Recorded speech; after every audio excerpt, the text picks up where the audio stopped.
The email notification chimed just as I was stepping out of the shower. Normally, I'd ignore it. My morning routine was sacred, especially on Thursdays when I opened the gallery early for our weekly staff meeting.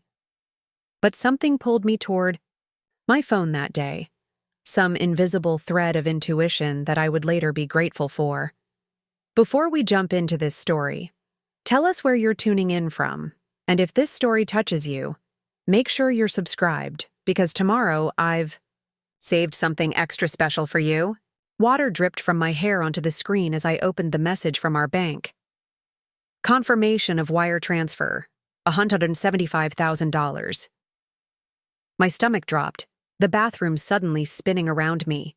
That was our entire savings account, every penny we'd put aside for the past 8 years of marriage.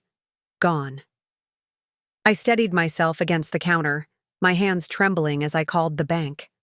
After 20 minutes of security questions and being transferred to 3 different departments, the truth emerged. With sickening clarity, Nathan, my husband, had emptied our joint account that morning. The money had been wired to an account I didn't recognize. I was still standing there, towel wrapped around me, hair soaking the bathroom floor, when my phone buzzed again. A text from Rebecca, Nathan's sister. "Olivia, call me. It's about Nathan and some woman named Vanessa. You need to know." I met Nathan Mitchell at a charity auction 8 years ago. I was catering the event. He was a donor. He bought a painting for 3 times its value, then asked me to dinner instead of the artist. I was charmed by his confidence, his easy smile, the way he seemed genuinely interested in my opinions about contemporary art. 6 months later, we were married at the Mitchell family estate on Mercer Island, surrounded by Seattle's elite and my considerably smaller circle of artist friends. The Mitchells were old money, real estate development spanning 3 generations. Nathan worked alongside his father, groomed to eventually take over the family business. I opened my gallery with seed money from my own savings. Nathan had offered to invest, but I'd refused. I wanted something that was entirely mine. For years, our marriage had been good, not perfect, but solid. We had our routines, our inside jokes, our favorite restaurants. We traveled to Europe every summer and spent Christmas with his family at their mountain lodge. We were comfortable. At least that's what I thought until the money disappeared. After the call with the bank, I tried calling Nathan. Straight to voicemail. I texted. Nothing. I called his office. His assistant said he'd taken a personal day. That's when I knew something was terribly wrong. Nathan never took personal days. Rebecca arrived at our Queen Anne Victorian 40 minutes after her text. Her eyes were red, her usually immaculate bob slightly disheveled. She embraced me tightly in the foyer. "I'm so sorry," she whispered. "I just found out yesterday and I couldn't let him do this to you."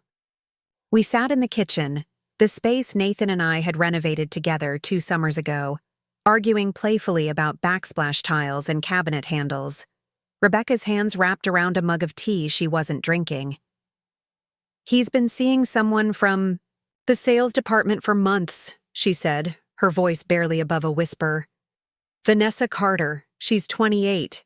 Dad found out and threatened to fire her, so Nathan's leaving the company.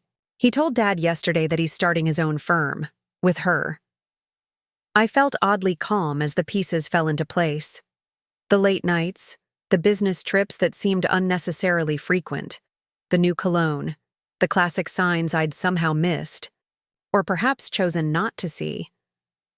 "And the money?" I asked, my voice steadier than I expected. Rebecca looked down. "Startup capital, I assume. Dad refused to back him." I nodded, processing this information with a detachment that surprised me. "Where is he now?" "I don't know for sure. He mentioned something about a condo in Belltown to Dad." I reached for my phone, but Rebecca placed her hand over mine. "There's something else you should know, Olivia." I waited, watching her face, carefully.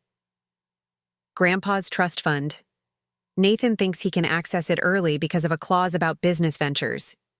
He's meeting with Harold Winters this afternoon to try to get the money released. For the first time since the bank notification, I felt something crack in my composed facade. Harold Winters had been the Mitchell family lawyer for over 30 years. He'd drafted our prenuptial agreement. He'd also become something of a mentor to me over the years, encouraging my interest in art business law. "What time?" I asked. Rebecca checked her watch. 2:00. I stood up, suddenly energized. "I need to make a call." Rebecca looked confused but didn't question me. She understood family loyalty had its limits. After she left, promising to keep me updated, I locked myself in Nathan's home office and called a number I rarely used, but had memorized years ago. Harold Winters' office. "This is Olivia Mitchell. I need to speak with Harold immediately. It's urgent." There was a pause on the line. "Mrs. Mitchell, Mr. Winters is preparing for meetings all afternoon. Tell him it's about the Mitchell Family Trust. Tell him Nathan is attempting to access it fraudulently."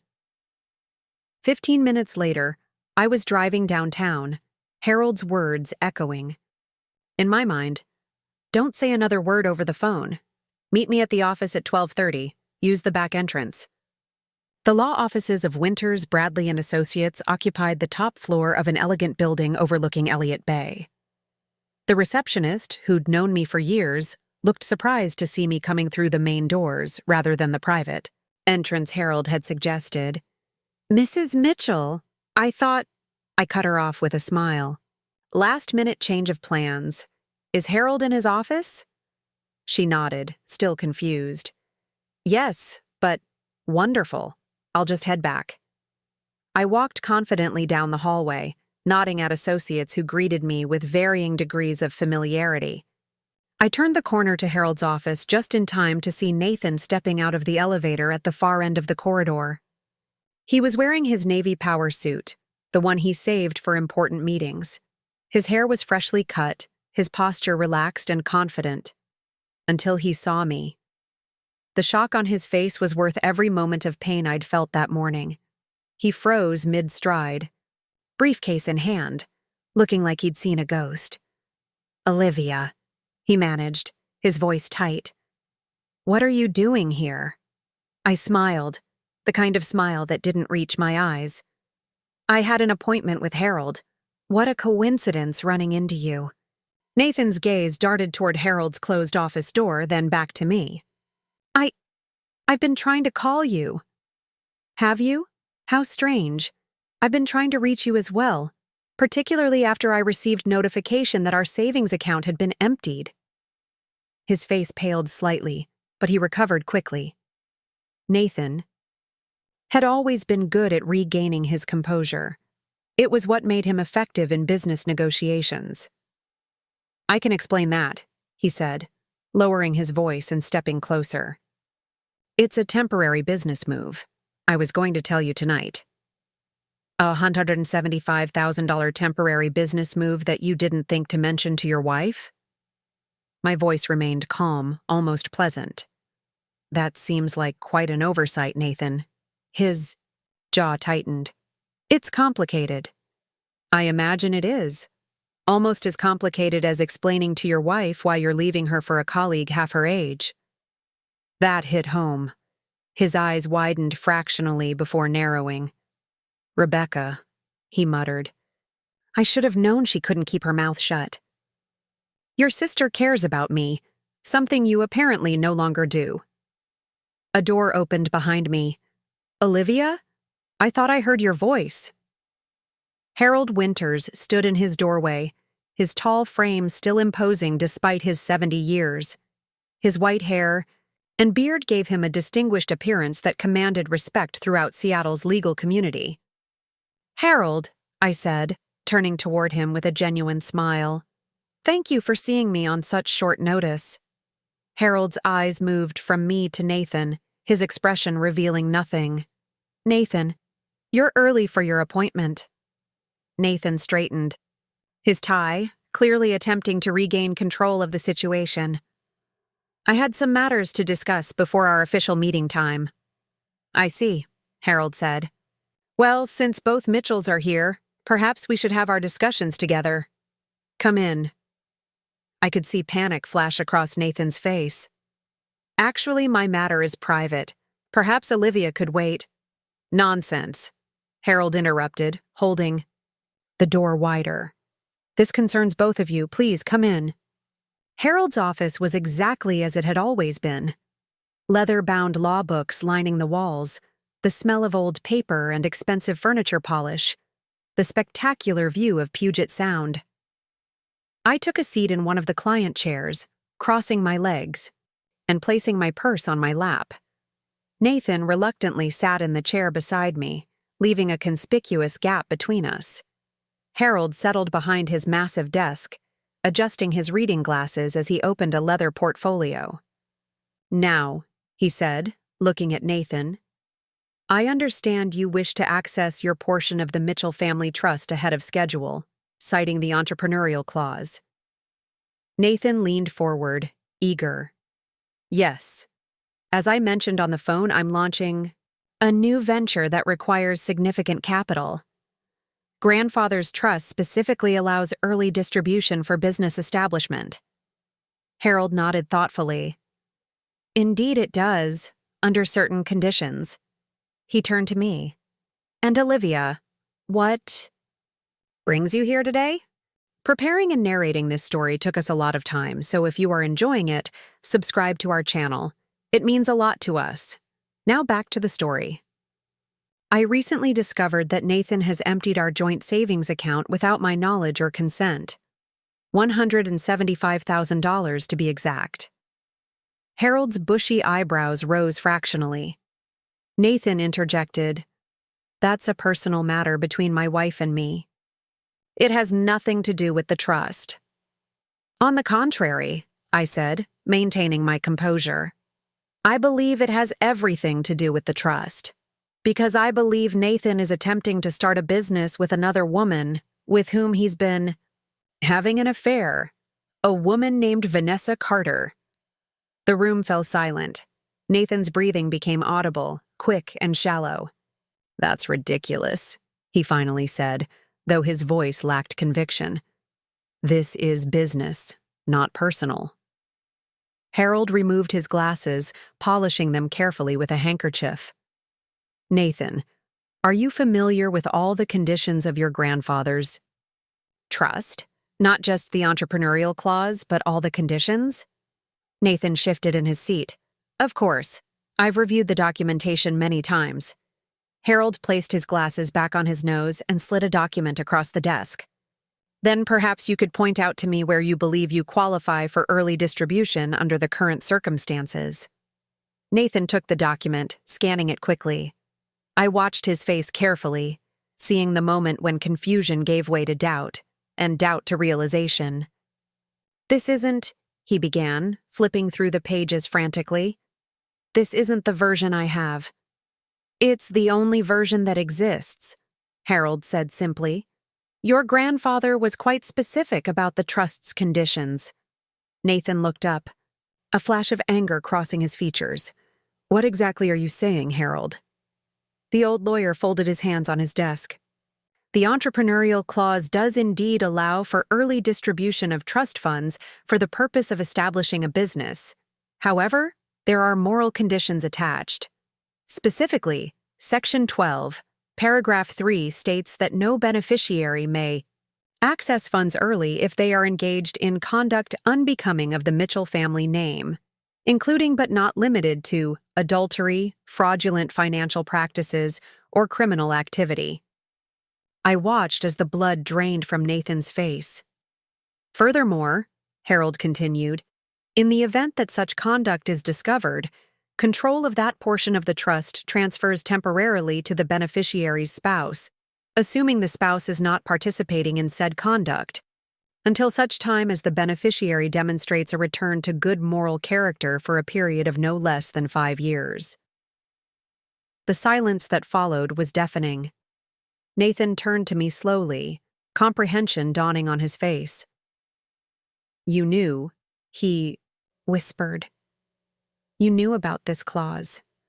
I didn't smile, didn't gloat. I simply met his gaze steadily. Harold has been mentoring me in business law for years, Nathan. Did you really think I wouldn't have asked him about the details of your family's trust? Nathan turned back to Harold, desperation now evident in his voice. This is absurd. You can't possibly enforce a morality clause in 2025. It would never hold up in court. Harold shrugged. Perhaps not. Are you prepared to challenge it? To publicly argue that your grandfather's wishes should be invalidated because you want to use his money to start a business with your mistress after emptying your marital savings account without your wife's knowledge. The Mitchell name would certainly make headlines. Nathan's jaw worked silently, his knuckles white as he gripped the arms of his chair. This is how it's going to work, I said quietly. You're going to return my half of our savings account by close of business today. You're going to provide a fair and equitable divorce settlement that accounts for 8 years of marriage. And you're going to do it without dragging either of our names through a public court battle.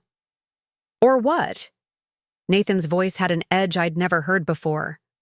Or I will exercise my newly granted control over your trust portion to fund a competing real estate development firm that will specifically target properties your family is interested in. I've learned a lot being married to you, Nathan. I know which projects are in the pipeline, which contractors are reliable, which city council members can be persuaded. And unlike you, I have immediate access to approximately $20 million. His face contorted with a mixture of rage and disbelief. You wouldn't. I absolutely would. I've spent 8 years being the supportive wife, the charming hostess, the woman who set aside her own ambitions to help you achieve yours. Those days are over. Harold cleared his throat. I've taken the liberty of preparing some preliminary paperwork.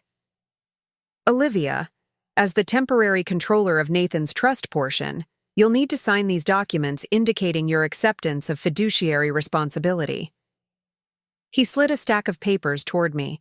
I signed them without hesitation, aware of Nathan's eyes boring into me.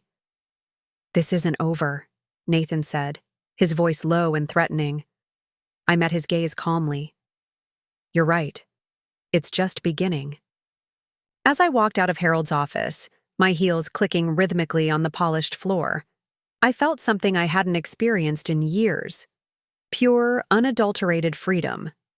Nathan had taken our savings, but he'd forgotten something far more valuable. In his family, power was intrinsically tied to morality, and now that power was mine.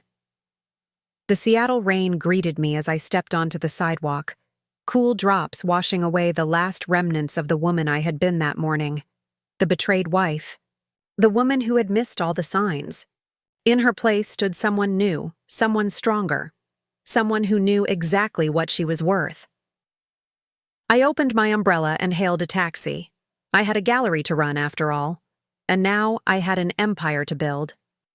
The Mitchell Gallery occupied a renovated warehouse in Seattle's Pioneer Square, its exposed brick walls and soaring ceilings the perfect backdrop for the contemporary art I specialized in. By the time I arrived that afternoon, the space was alive with the gentle hum of visitors examining our latest exhibition, a series of large-scale photographs documenting the changing landscape of the Pacific Northwest. Maya, my assistant manager, raised an eyebrow as I hung my rain-soaked coat in my office. You're late, and you look like you've either won the lottery or committed a crime. I laughed, surprising myself with how genuine it sounded. Neither, but it's been an eventful day. Does this have anything to do with Nathan calling 6 times in the last hour? My smile faded. Screen my calls, would you? I need some time to think. Maya nodded, no questions asked. That was why I'd hired her 4 years ago. Sharp, efficient, and discreet. She closed my office door behind her, leaving me alone with the view of rain-slicked cobblestones and the distant ferry terminal. I sank into my chair, the adrenaline that had carried me through the confrontation with Nathan finally ebbing. My hands trembled slightly as I unlocked the bottom drawer of my desk and pulled out a leather-bound journal, a wedding gift from my mother. I hadn't written in it for years, but today felt like a day that needed documenting. As my pen touched, paper memories flooded back, not just of this morning's discoveries, but of all the small moments that had led to this point. The subtle shifts in our marriage that I'd brushed aside, the gradual distance that had grown between us like a slow-spreading frost. It had started 3 years ago, after the Mitchell Company's annual Christmas gala. Nathan had been unusually quiet on the drive home, staring out at the snow-dusted Seattle streets with a pensive expression I couldn't read. "Something wrong?" I'd asked, removing my earrings as we entered our bedroom. "Dad's stepping down next year," he'd said finally. "He wants me to take over as CEO." I'd crossed the room to embrace him, genuinely excited. "Nathan, that's wonderful. It's what you've been working toward." But instead of returning my enthusiasm, he'd pulled away, loosening his tie with jerky movements. "Is it? Or is it just what everyone has expected of me since I was born?" "What do you mean?" "I mean, I'm 35 years old and I've never made a single choice that wasn't pre-approved by the Mitchell family committee." His voice had an edge I rarely heard. "College, career, even who I—" He stopped abruptly. "Even who you what?" I pressed. "Nothing." He'd sighed, the moment of vulnerability vanishing as quickly as it had appeared. "It's been a long night. Let's just go to bed." That conversation had haunted me for months afterward. I'd tried to bring it up again, to understand what had been left unsaid, but Nathan had erected a wall between us, polite, pleasant, impenetrable. Our marriage continued as before, at least on the surface. We attended the right events, made the right appearances, said the right things. But something essential had changed, a hairline fracture that would eventually split wide open. 6 months later, Nathan started working late. At first, it was once or twice a week, reasonable for someone preparing to take over a major company. Then it became 3 or 4 nights, then weekends. When I suggested we take a vacation, just the two of us, to reconnect, he'd claimed he couldn't possibly get away. "The Milan property is in the final stages," he'd explained, not meeting my eyes. "Dad's counting on me to close this deal." I'd believed him. I'd always believed him. Then came the Christmas party last year. The Mitchell Company had rented out the entire Seattle Art Museum, transforming the modern space into a winter wonderland. I'd worn a midnight blue gown Nathan had never seen, hoping to capture a fragment of the spark that had once existed between us. I was at the bar when I overheard the conversation, 2 junior executives who didn't notice me standing nearby. "Mitchell's playing with fire," one murmured, if his wife knew about Carter. "She's got to suspect something. They're not exactly subtle." "Subtle enough. I heard he's got an apartment downtown, totally off the books." I had stood perfectly still, the champagne flute cold against my fingers as they continued their gossip. Logic told me they could be talking about Annie Mitchell. The family was large, with cousins and uncles throughout the company, but instinct told me otherwise. That night, I had watched Nathan across the crowded room, noting how his eyes frequently drifted to a particular corner where a young woman with copper hair laughed with a group of colleagues. I didn't confront him. Not then. Instead, I'd begun paying attention, really paying attention, to the details I'd been ignoring. The new cologne, the sudden interest in fitness, the mysterious text messages that made him smile in a way he no longer smiled at me, the weeknight client dinners that left his shirt smelling of unfamiliar perfume. One rainy Tuesday in February, after Nathan had called to say he'd be working late again, I'd done something I never thought I would do. I followed him. The gallery closed at 6, and by 6:30 I was parked across from the Mitchell Company, headquarters in a borrowed car, watching the revolving doors through sheets of relentless Seattle rain. Nathan emerged at 7, but instead of heading to his usual parking space, he walked 3 blocks to a trendy new restaurant in Belltown. Through the large front windows, I watched him embrace a woman with copper hair, Vanessa Carter from sales, though I didn't know her name then. The embrace lasted too long, his hand resting too low on her back to be anything but intimate. I didn't go inside. I didn't make a scene. I drove home in silence, parked in our garage, and went through the motions of an ordinary evening. When Nathan came home at 11, claiming exhaustion from budget meetings, I simply nodded and continued reading my book. But that night marked a turning point. As I lay awake beside my sleeping husband, I realized our marriage had become a beautifully constructed facade, impressive from the outside, hollow within. And I began to plan. First, I needed to understand our financial situation exactly.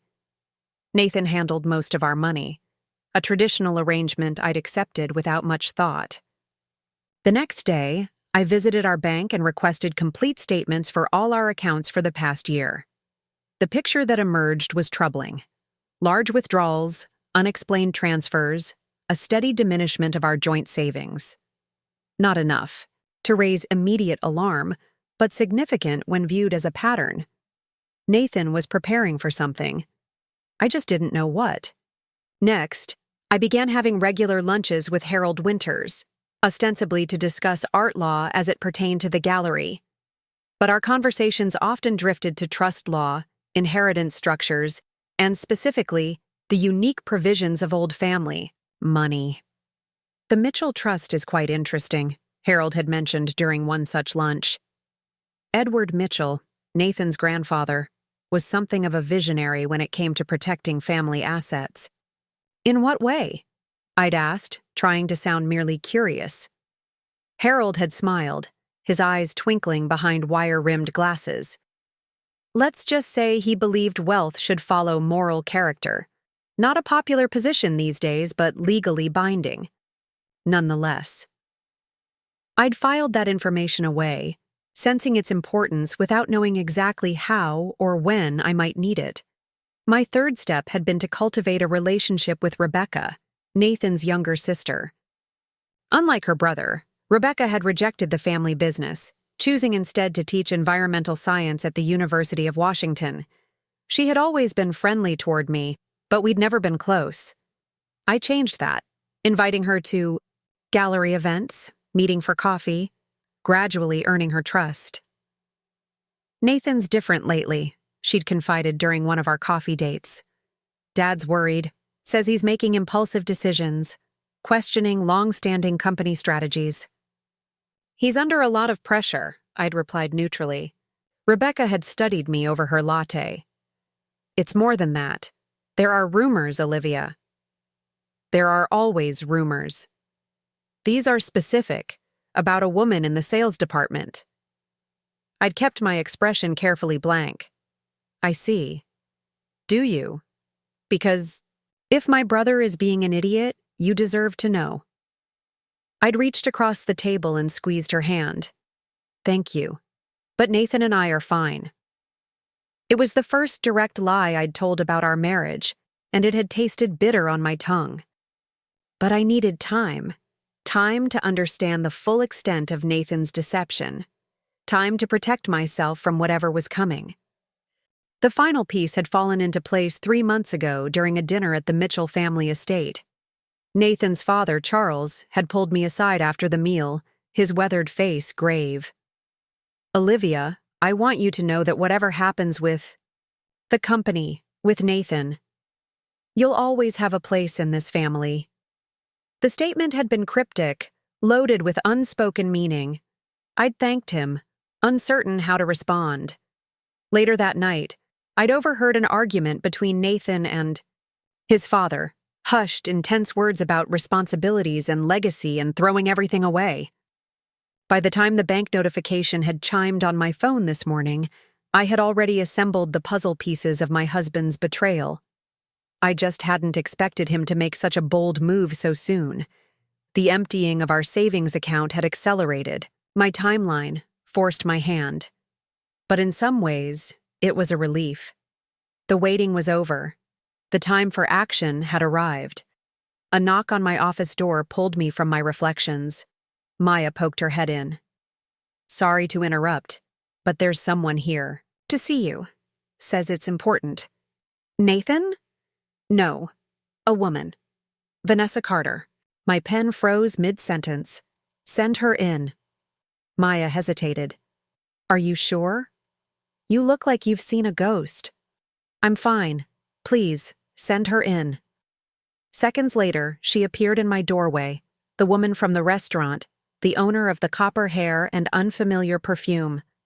In person, she was younger than I had expected, wearing an expensive suit that looked newly purchased, her makeup flawless but heavy-handed, as if she were trying too hard to project sophistication.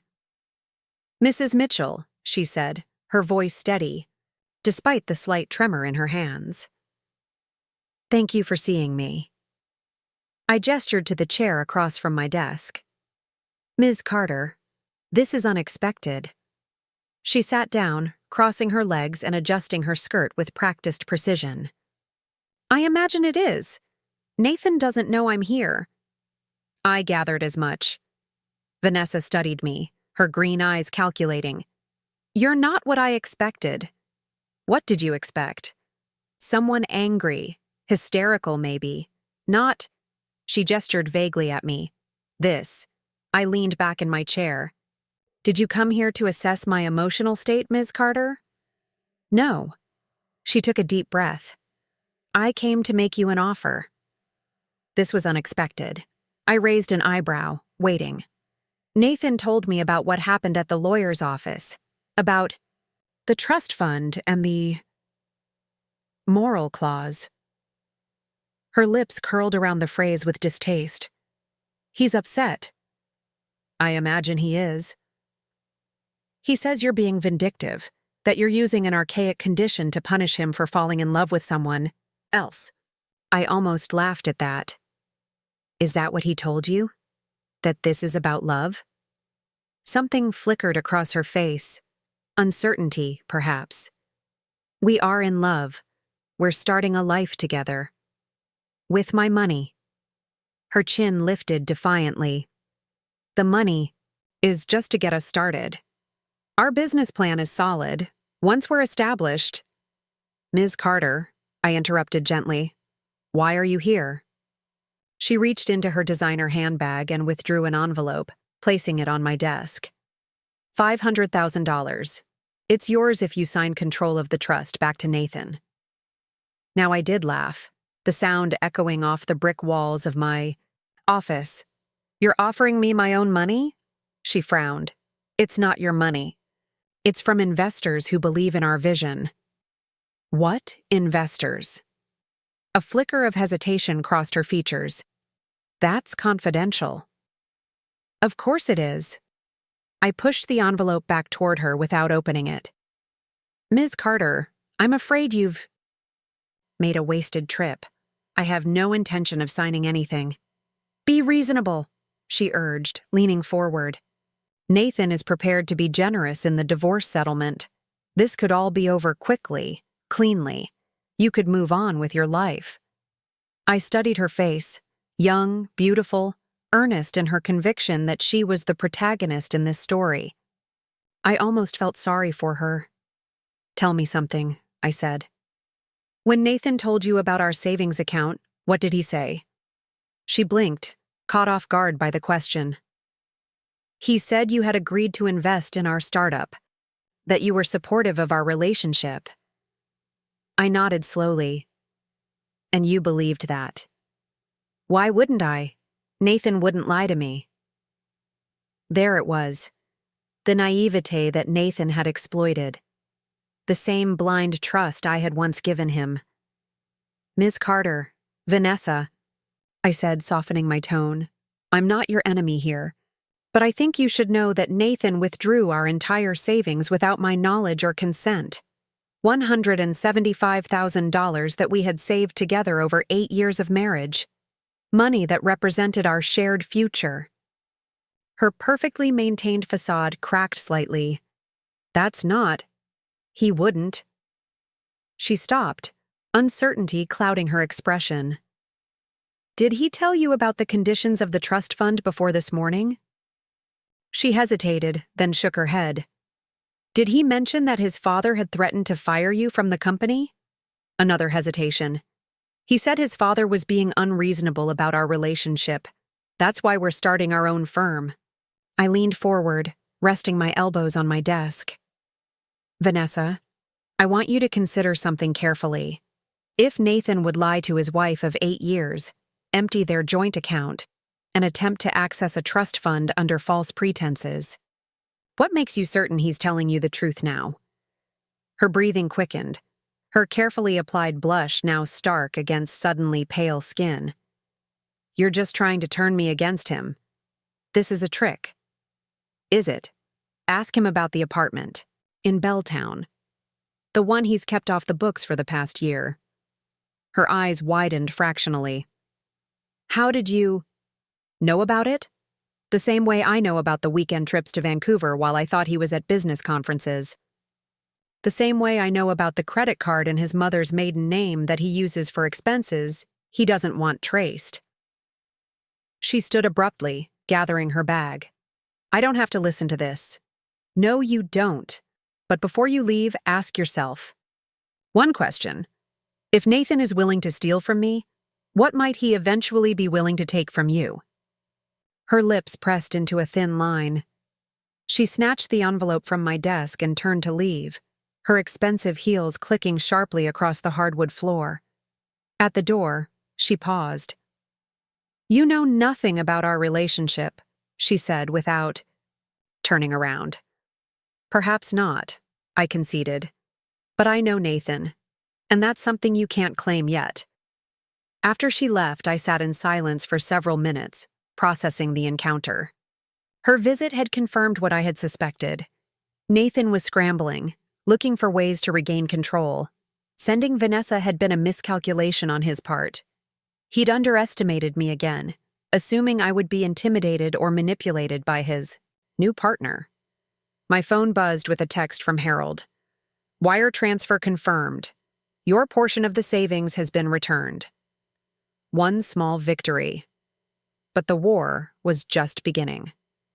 I opened my laptop and pulled up the file I'd been compiling for months, a detailed plan for a real estate development firm specializing in sustainable, community-focused projects. The antithesis of the Mitchell Company's luxury high-rises and exclusive commercial properties. I'd created it as a thought experiment, a way to channel my frustration into something productive. Now, with $20 million from Nathan's trust at my disposal, it could become reality. The idea was both terrifying and exhilarating. I had never run a company, never made business decisions involving such large sums.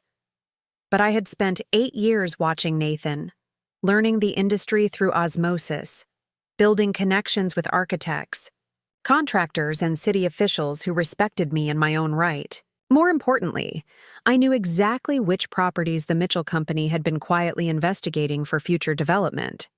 Nathan had never been careful about the documents he left scattered around his home office, never imagining I would pay attention to the details. As I reviewed my notes, another text came through, this one from Rebecca. N showed up at Dad's office demanding intervention. Dad refused. N stormed out. Family dinner canceled. The Mitchell family closing ranks, not around Nathan as he would have expected, but around their principles. Charles Mitchell might have been disappointed by my knowledge of the trust conditions, but he respected the rule of law above all else. If Nathan had violated the moral clause, he would face the consequences, son or not. I was about to respond to Rebecca when my office door flew open. Nathan stood in the doorway, his normally immaculate appearance disheveled, his face flushed with anger. You had no right, he said, his voice low and dangerous. Maya appeared behind him, her expression apologetic. I'm sorry, Olivia. He pushed past me. It's all right, Maya. Mr. Mitchell was just leaving. Like hell I am. Nathan stepped further. Into the office, closing the door behind him. We need to talk. I stood, maintaining the desk as a barrier between us. I think we said everything that needed saying at Harold's office. You humiliated me, he hissed. You went behind my back, conspired with my family's lawyer, and now you think you can control my inheritance? My birthright? Your birthright. Comes with conditions, Nathan. Conditions you knew about and chose to ignore. He ran a hand through his hair, his composure cracking. This is insane. One moral slip and suddenly everything I've worked for is in jeopardy? One moral slip? I repeated incredulously. You emptied our joint account without my knowledge. You've been living a double life for at least a year. You were planning to leave me with nothing while you started over with your girlfriend. And you call that one moral slip? It wasn't like that, he insisted, his tone shifting to something more placating. I was going to make it right. The money was just temporary. A loan. And us, Olivia. We haven't been happy for a long time. You know that. What I know is that instead of having an honest conversation about our marriage, you chose deception. Instead of a fair division of assets, you chose theft. He took a step closer, his voice dropping to the persuasive tone he used in difficult negotiations. Olivia, be reasonable. This trust fund situation is an overreaction. We can work this out like adults. I'll return your half of the savings. You already have, I interrupted. Harold confirmed the wire transfer. That stopped him short. You're working fast. I learned from the best. His eyes narrowed, calculating. What do you want, Olivia? Really? Is this about money? Because we can reach a settlement that's more than fair. Is it about the gallery? I'll sign over my interest completely. You never had an interest in the gallery, Nathan. It's always been mine. Then what? Revenge? Is that what this is about? Making me suffer because I fell in love with someone else? I studied him. This man I had devoted 8 years of my life to. This stranger who now stood before me playing the victim in a tragedy of his own making. This isn't about revenge, I said finally. It's about consequences. For perhaps the first time in your life, your actions have real consequences. And I'm not going to shield you from them. His expression hardened. You have no idea what you're doing. Running a development company isn't like hanging pretty pictures on walls. You'll fail, and you'll destroy my inheritance in the process. I smiled, genuinely amused by his condescension. Perhaps. But that's my risk to take now, isn't it? For the next 5 years, at least. 5 years, he repeated, the reality of the situation finally sinking in. You can't seriously intend to hold my trust hostage for 5 years. Not hostage, Nathan, protected. From you. Until you demonstrate the moral character your grandfather believed was necessary to steward the family wealth. He stared at me, a mixture of disbelief and newfound wariness in his eyes. I don't even know who you are anymore. Funny, I replied. I was just thinking the same thing about you. For a long moment, we regarded each other across the desk. The ruins of our marriage spread between us like a chasm too wide to bridge. Then Nathan straightened, adjusting his suit jacket with a gesture that signaled he was retreating behind his public persona. This isn't over, he said, echoing his earlier threat at Harold's office. No, I agreed. But the terms have changed. And I suggest you adjust your expectations accordingly. After he left, I sank back into my chair, the weight of the confrontation settling over me. My hands were steady, my resolve firm, but a hollow ache had formed in my chest, not for the man who had just left, but for the woman I had been. The gyai. Trusting wife, the supportive partner, the person who had believed in the sanctity of promises made. That woman was gone now, transformed by betrayal into someone stronger, more cautious, more determined. As I turned back to my laptop, to the plans that would shape my new future, I realized that Nathan had given me an unexpected gift, the freedom to reinvent myself completely. Outside my window, the Seattle rain continued to fall, washing the Mao city clean. Tomorrow would be a new day, the first of many in a life I was finally taking control of, and for the first time in years, I was genuinely excited to see what it would bring. The morning after Nathan's confrontation at the gallery, I awoke before dawn in our Queen Anne Victorian. The house felt different somehow, emptier despite Nathan's absence being nothing new. I'd grown accustomed to sleeping alone during his late nights at the office, but this was different. This emptiness was permanent.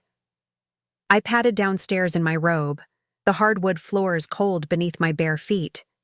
In the kitchen, I made coffee and watched the sunrise paint the Seattle skyline in hues of pink and gold.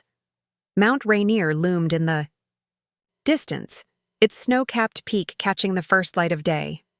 For the first time in months, I felt a sense of clarity. My phone chimed with an email notification. Harold had sent over the official documents transferring control of Nathan's trust to me, along with a detailed inventory of assets. I scanned the list, my coffee growing cold beside me. $22 million. Commercial real estate holdings. Across 3 states. A significant stake in the Mitchell family's private investment fund. And a seat on the board of the Mitchell Foundation, the family's charitable organization. It was far more than Nathan had ever disclosed to me. In all our years of marriage, he'd been vague about his inheritance, mentioning only that it would eventually come to him. He'd implied it was a modest sum, nothing that would dramatically change our lives. Another lie in a marriage built on deception. My phone rang as I was reviewing the documents. Rebecca. "Have you seen it?" she asked without preamble. "Seen what?" "Check your email. Charles sent something to the entire family this morning." I switched to my email app and found a message from Nathan's father, sent to a distribution list that included all Mitchell family members, and apparently still me. The email was brief and to the point.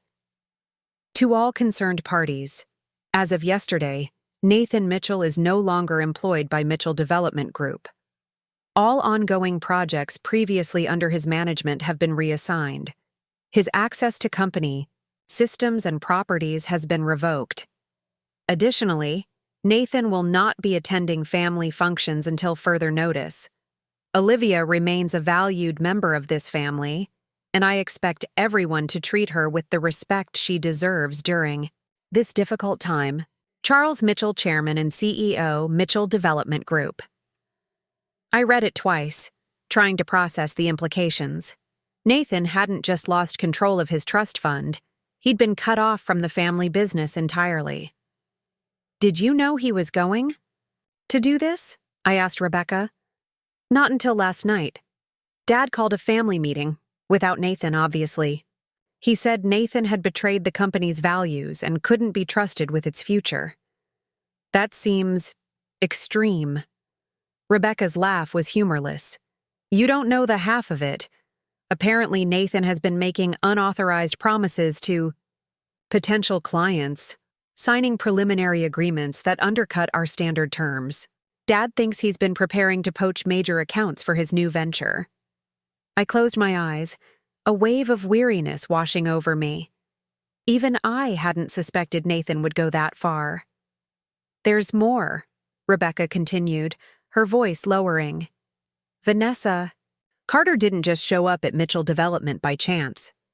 She was previously employed by Westridge Properties, our biggest competitor. Dad thinks she may have been placed deliberately to gain inside information." "You're saying she's a corporate spy?" "Maybe, or maybe she just saw an opportunity in Nathan and took it. Either way, Dad's furious. He's having legal review every project Nathan has touched in the past 18 months. I thought about Vanessa's visit to my gallery, her confidence, her calculated approach. It made more sense now. Not just a desperate woman trying to salvage her relationship, but someone with a deeper agenda. "Has anyone heard from Nathan since yesterday?" I asked. "He's not answering calls. Mom's worried, but Dad says he made his choices." After we hung up, I sat for a long time, staring out at the Seattle skyline. Nathan hadn't just betrayed me. He'd betrayed his entire family, the company that bore his name, the legacy he'd been born to protect. For what? A new business venture with a woman who might have been using him all along? It didn't make sense, not for the methodical, status-conscious man I'd married. Something was missing from this puzzle, some piece I couldn't yet see. My contemplation was interrupted by a sharp knock at the front door. Through the frosted glass, I could make out a tall, broad-shouldered figure that was distinctly not Nathan. When I opened the door, Charles Mitchell stood on my porch, looking older than his 60 years. His silver hair was perfectly combed as always, his tailored suit impeccable, but new lines had formed around his eyes overnight. "Olivia," he said, his voice gruff with emotion. "May I come in?" I stepped aside, gesturing him into the foyer. It struck me as strange that he would ask permission to enter a house that his family money had likely helped purchase, despite it being solely in my name. "Coffee?" I offered, leading him to the kitchen. "Please." We sat at the breakfast nook, morning light streaming through the windows as I poured him a cup from the French press. Charles added a splash of cream, stirring methodically before looking up to meet my gaze. "I owe you an apology," he said finally. Of all the things I'd expected him to say, that wasn't on the list. For what? For not seeing who my son truly is. For not warning you when I began to suspect. He took a sip of coffee, his hands steady despite the emotion in his voice. "I thought Nathan was just going through a phase, midlife restlessness, temporary poor judgment. I convinced myself he would come to his senses." "When did you first suspect something was wrong?" Charles set down his cup. "About a year ago. Financial irregularities in projects he was managing. Nothing major, just discrepancies. Expenses that didn't quite add up. Meetings with clients that weren't properly documented. Why didn't you confront him?" I did, in my way. Asked questions. Requested more detailed reports. He always had explanations, plausible ones. Charles shook his head. I wanted to believe him. He's my son. The raw pain in his voice was unexpected. Charles Mitchell had always seemed like the embodiment of rational business acumen. More CEO than father. But now I saw the man beneath the title, struggling with the betrayal of his only son. Then Vanessa Carter appeared in the sales department, Charles continued. Highly recommended by one of our VPs. Impressive resume. She and Nathan began working closely on the Lake Union project. When did you realize they were involved? Not until 3 months ago. Nathan had always been discreet with his indiscretions. He looked up sharply. Did you know there were others? Before Miss Carter? The question hit me like a physical blow. No, I managed. I didn't. Charles nodded, unsurprised. Nathan has always compartmentalized his life effectively. It's what made him good at business, and apparently, good at deception. I tried to process this new information, to reconcile it with the man I'd thought I knew. How many? That I know of. 2 others during your marriage. Brief affairs, quickly ended. Nothing that threatened his position or the company. He hesitated. I should have said something to you, but they seemed like mistakes, lapses in judgment, not patterns. Until Vanessa. Yes, she was different. He became reckless, making decisions that endangered projects, relationships with clients. Charles's hands tightened around his coffee cup. When I confronted him directly about their relationship, he didn't deny it. Instead, he told me I had no right to interfere in his personal life, that the company's moral standards were outdated, restrictive. That doesn't sound like Nathan. No, it doesn't. That's what truly alarmed me. It was like speaking to a stranger wearing my son's face. We sat in silence for a moment, both lost in our private recollections of a man who had deceived us in different ways. Why are you telling me this now? I finally asked. Charles met my gaze directly. Because you now control a significant portion of the family's assets, and I need to know what you intend to do with that responsibility. So there it was. Not just a father-in-law offering comfort, but a businessman protecting his interests. I should have expected nothing less from Charles Mitchell. I intend to use those assets responsibly, I said carefully. I have no desire to damage the Mitchell family or its enterprises. But you do intend to start your own development company, he stated. It wasn't a question. I raised an eyebrow. Harold talks too much. Harold is loyal to the Mitchell family. As trustees, we're entitled to know how the assets will be deployed. And if you don't approve of my plans? Charles's expression remained impassive. The moral clause gives you control, not ownership. We can't prevent you from using the assets, but we can monitor their use. I felt a flicker of irritation. You think I would mismanage them? I think you're angry, hurt, and suddenly in possession of significant resources. That combination can lead to impulsive decisions. Like starting a competing development. Firm to spite your son? The corner of his mouth twitched, almost a smile. Is that your intention? I considered the question seriously. Was I motivated purely by revenge? The desire to hurt Nathan as he had hurt me? No, I said finally. I'm motivated by something else entirely. And what's that? The opportunity to build something meaningful. Something that reflects my values, not just the Mitchell family's. Pursuit of profit. Charles studied me for a long moment. You've always been more than just Nathan's wife, haven't you? I sensed that from the beginning. Yet you never treated me that way. No, he acknowledged.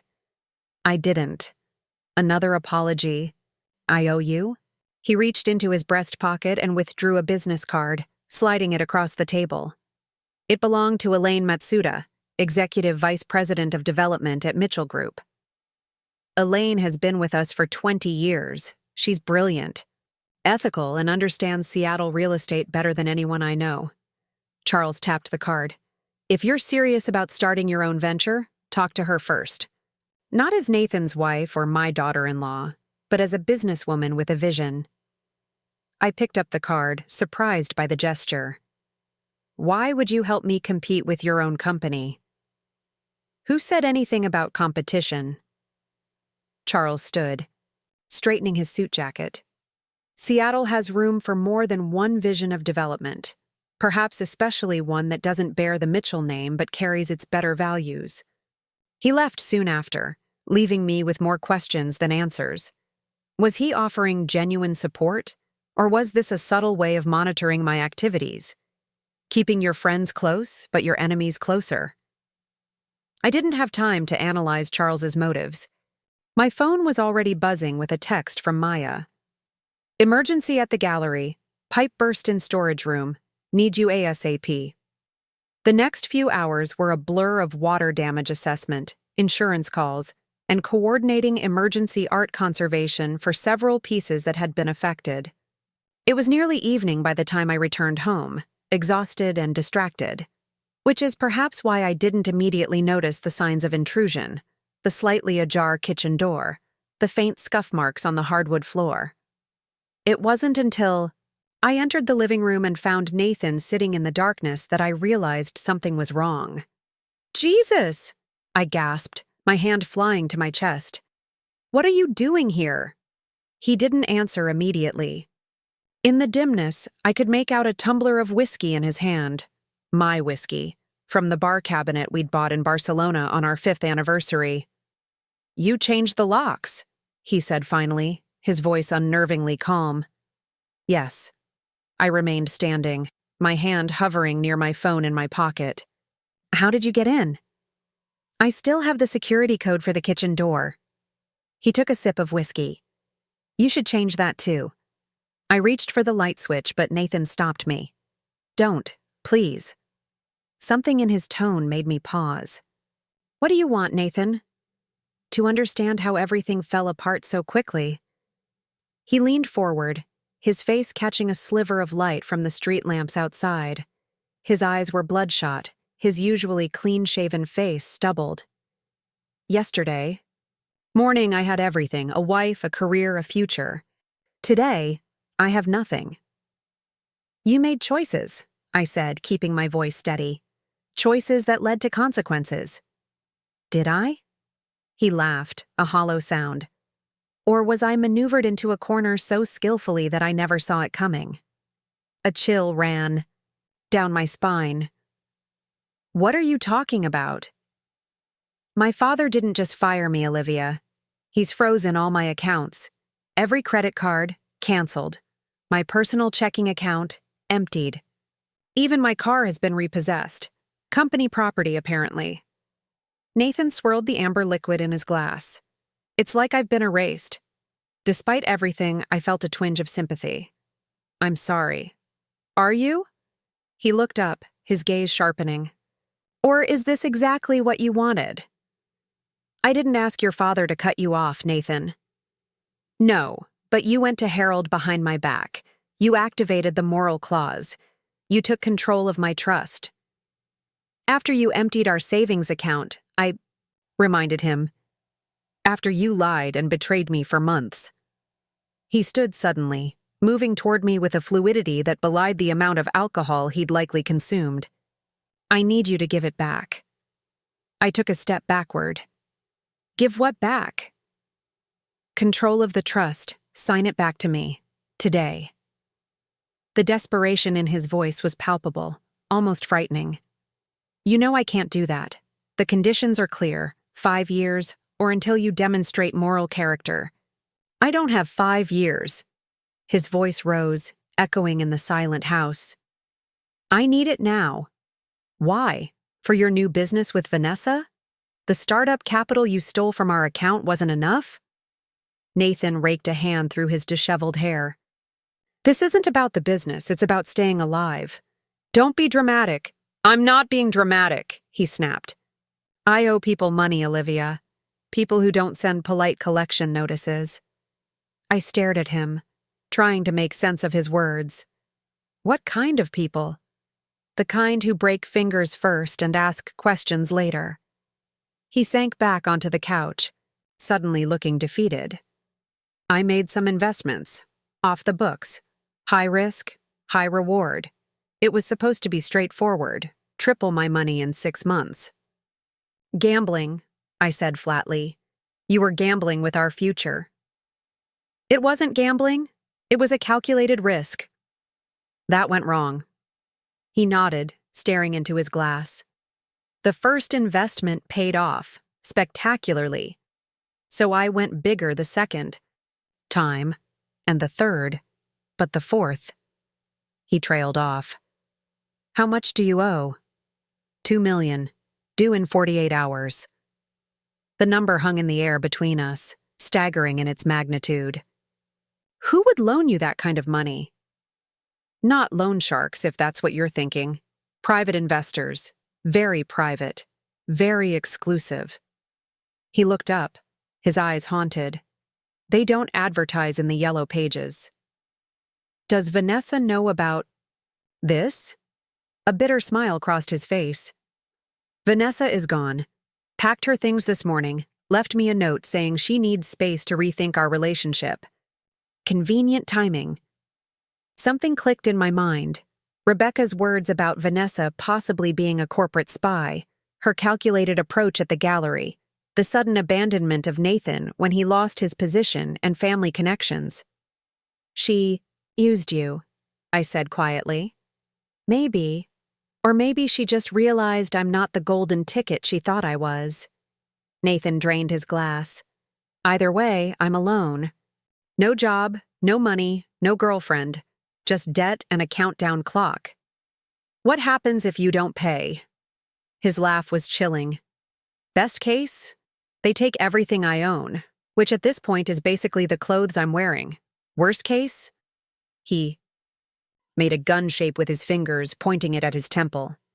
Stop it, I said sharply. This isn't a movie, Nathan. No, it's worse, because in movies, there's usually a last-minute reprieve. He stood again, moving to refill his glass from the bar cabinet. That's why I need the trust fund. Just enough to clear this debt, then you can have control back. I'll sign whatever you want." I watched him pour another 2 fingers of whiskey, trying to reconcile this desperate man with the confident, controlled husband I'd known for 8 years. Had he always been this person underneath the polished exterior? Or had something broken inside him, leading to the spiral of deception and recklessness? "I can't just sign over control," I said finally. "There are procedures, trustees who would have to approve." "Then give me the $2 million as an investment from the trust. You have that authority now." "In what? Your mysterious high-risk venture that's already failed once?" Nathan slammed the glass down, liquid sloshing over the sides. "Damn it, Olivia. This isn't a negotiation. I need that money, or I'm dead." His outburst hung in the air between us, the first time in our marriage he'd ever raised his voice to me. I should have been frightened, but instead, a strange calm settled over me. This wasn't my problem to solve. This wasn't my mess to clean up. "I think you should leave," I said quietly. "Did you hear what I just said? These people will kill me." "Then go to the police." Nathan laughed harshly. "With what evidence? I have nothing on paper, no proof, just verbal agreements with people who officially don't exist." "Then go to your father." I tried. He thinks I'm making it up to get access to funds. I studied him carefully, looking for signs of deception. Nathan had always been an excellent liar. I knew that better than anyone. Was this another manipulation? A fabricated crisis to regain control of his trust? "How do I know this is real?" I asked. "You don't." He shrugged, suddenly calm again. "You can't. You'll just have to take my word for it."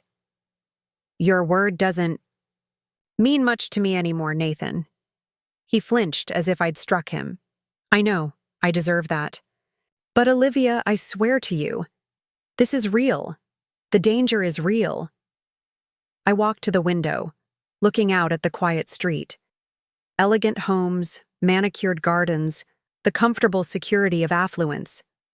How quickly that security could be shattered. "Even if I believed you," I said without turning around, "I can't just hand over $2 million from your trust. The trustees would question it. Your father would intervene." "There must be something you can do." The desperation was back in his voice. Some way to access the funds without raising alarms. I turned to face him. "Why would I help you, Nathan, after everything you've done?" "Because despite it all, you're not the kind of person who would let someone die if you could prevent it."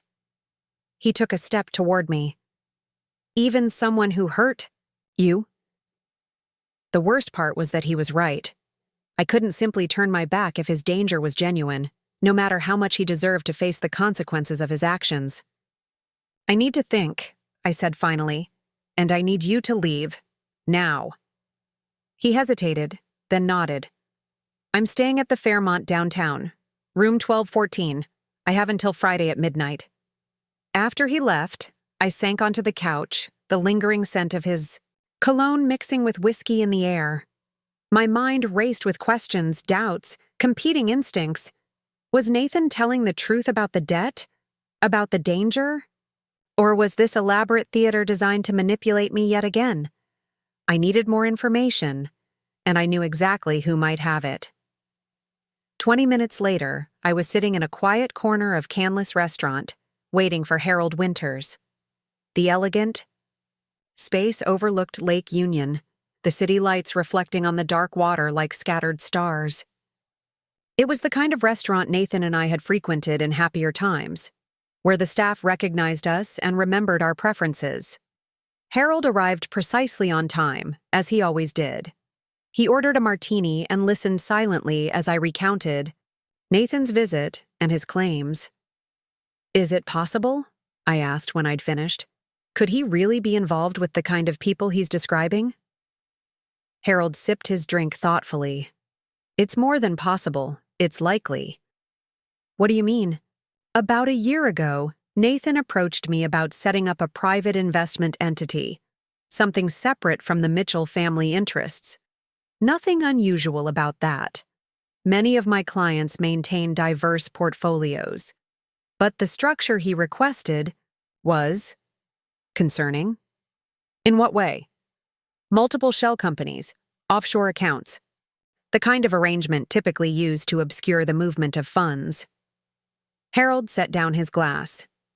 I declined to assist him, told him it crossed ethical lines I wasn't comfortable with. Did you tell his father? Attorney-client privilege prevented me from sharing the specifics. But I did suggest to Charles that he review Nathan's financial activities more closely. I absorbed this information, the pieces of Nathan's deception becoming clearer. So, you believe he could be in genuine danger? If he's been dealing with the kind of investors I suspect, then yes. These aren't traditional venture capitalists. Olivia, they operate in shadows, prey on desperate or greedy individuals with promises of extraordinary returns. And when those returns don't materialize? Harold's expression was grave. They protect their investments by any means necessary. We sat in silence for a moment, the weight of the situation settling between us. Finally, I asked the question that had been forming since Nathan's visit. If I wanted to help him, just enough to clear this debt and nothing more, how would I do it without compromising control of the trust? Harold studied me with surprise. You're considering helping him after everything he's done. I'm considering preventing violence if his story is true. That's not the same as forgiving him. Harold nodded slowly. There might be a way. The trust allows for humanitarian distributions in cases of medical emergency or personal safety. It's a provision rarely used, but it exists. And it wouldn't require me to relinquish control. No, it would be a one-time disbursement, documented, as necessary for Nathan's physical well-being. I turned my wine glass slowly, watching the burgundy liquid catch the light. I would need verification, proof that the threat is real, that the money would actually resolve it. That could be arranged. I have contacts who could make inquiries discreetly. How quickly? 24 hours, maybe less. I nodded. Do it. And Harold? Yes? Don't tell Nathan. If this is another manipulation, I want to know before any money changes hands. Harold's smile was grim. Of course. And Olivia? Yes? Whatever happens, remember that you are not responsible for Nathan's choices or their consequences. Helping him doesn't change that fundamental truth. As I drove home through the rain-slicked streets of Seattle, Harold's words echoed in my mind. I was not responsible for Nathan's choices. I could choose to help him without forgiving him, without returning to the life we'd shared. The Victorian was dark and silent when I arrived, exactly as I'd left it. But something felt different, a subtle shift in the atmosphere, a sense of being watched that raised the hair on the back of my neck. I hesitated at the front door, keys in hand, suddenly reluctant to enter. Instead, I backed away and returned to my car. I would stay at a hotel tonight. Tomorrow, I would have answers. Tomorrow, I would decide whether Nathan's life was worth $2 million of his own money. As I drove away, I glanced in my rearview mirror at the house Nathan and I had once called home. It stood dark against the night sky, a monument to a life that no longer existed.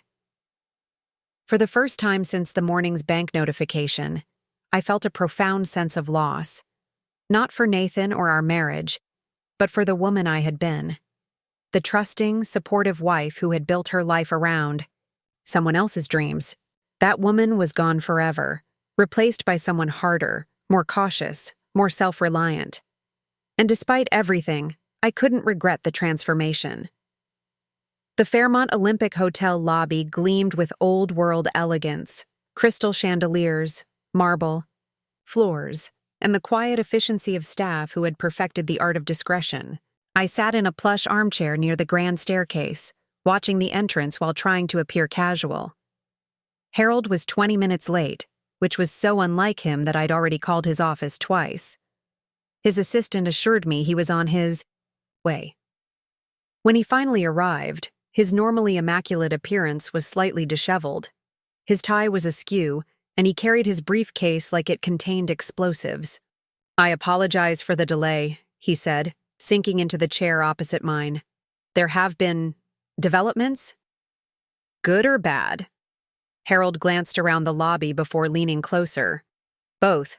My contacts confirmed Nathan's story. He does indeed owe a substantial sum to some very dangerous individuals. The deadline is real. The consequences of default would be severe." Despite having suspected as much, hearing the confirmation sent a chill through me. So he wasn't lying about that. No, but there's more to the story. Harold opened his briefcase and withdrew a manila folder, handing it to me. "These arrived at my office an hour ago. Anonymous delivery." I opened the folder to find photographs, dozens of them. Nathan and Vanessa in various locations, entering hotel rooms, dining in restaurants I'd never seen, walking through an upscale condo building. The timestamps on the images spanned more than a year. "Someone has been watching them," I said, flipping through the images. "Not someone. Westridge Properties." I looked up sharply. "The competitor Charles mentioned? The one who supposedly planted Vanessa at Mitchell Development?" Harold nodded. "These photos came with documents, emails between Vanessa and executives at Westridge.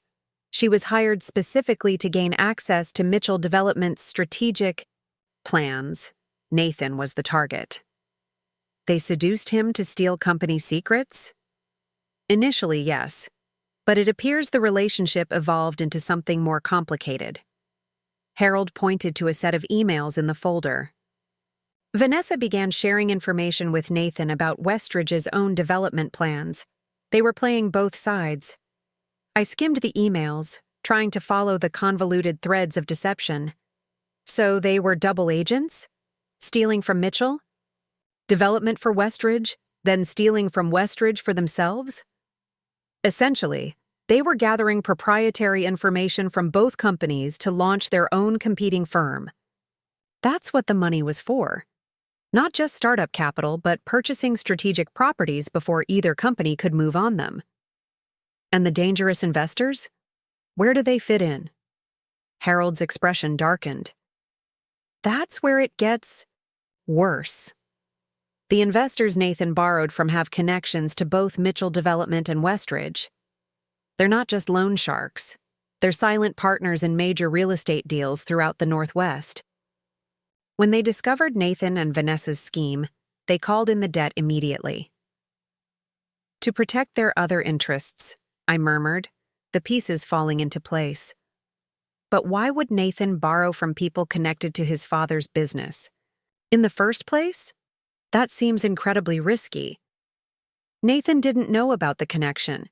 These investors operate through multiple shell corporations, and they're careful about keeping their true identities hidden from borrowers. Harold adjusted his glasses. "I believe they sought Nathan out deliberately, offering terms that seemed too good to refuse." "A trap," I said, the realization dawning. "They set him up to fail." Perhaps. Or perhaps they simply recognized an opportunity in a reckless man with access to valuable information. I closed the folder, my mind racing. Does Vanessa know about these investors? About the danger Nathan is in? According to my sources, she disappeared completely after leaving Nathan. Cleared out her apartment, terminated her lease, disconnected her phone. She knew exactly what she was doing. "And left Nathan holding the bag," I said bitterly. Even after everything, I felt a flicker of sympathy for my husband, betrayed by his lover just as he had betrayed me. "There's one more thing," Harold said, his voice dropping lower. "The $2 million Nathan needs? It's not the full amount he owes. It's just enough to buy him time. Another month, maybe 2. How much does he really owe?